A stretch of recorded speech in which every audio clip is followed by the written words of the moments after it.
देखु ये सरकार जेबेठू ओडिशा रे आसीची ये बीजेपी सरकार एवं जो प्रतिश्रुति प्रलोभन देखिए ये सरकार गठन करथिले कहिथिले डबल इंजिन सरकार हेले डबल स्पीड रे विकास हेबो एवं आकर डबल इंजिन फेल मारिची सबु क्षेत्र रे पछुआ चली जंती बधु यांकू ट्रिपल इंजिन दरकार पड़िबो आउ कि दिन गला पर कहबे हम डबल इंजिन आउ काम करूनी आउटे इंजिन दरकार मत तो लगुच इंजिन ऑयल ना खाली इंजिन टा अच्छी से जो ये बारंबार सबु क्षेत्र में फेल होती खाली चाषी मान कथा नुहे माँ मानकर युवक मानकर समस्त आज असुविधार सम्मुखीन होती ओडिशार उन्नति और प्रगतिर रथ ठप हो जाए चाषी मान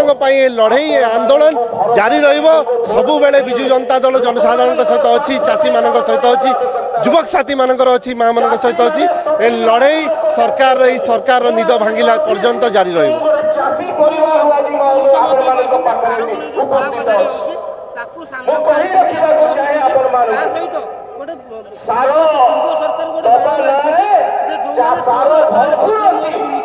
देखु गोटे वास्तविक कथा सबु क्षेत्र में एक्सपीरियंस भी दरकार आगर अधा मंत्री प्रथम थर विधायक एवं आउरी विधायक माने जो माने मंत्री होना लाइन रे अच्छा आम केतबले मंत्री हबू ना आम दल छाड़ू से जो से मंत्री पद जी रही भी फिलअप कर पारना डबल लोड देकी अलग अलग मंत्री को डबल डबल डिपार्टमेंट देते ये जना पड़ी 16 मास भितर निज भीतर कंदल समाधान कर पारना ये लोकंर सेवा कौन करेंगे ये चाषी मानकर सेवा कौन करेंगे असुविधा केमी साथ देवे।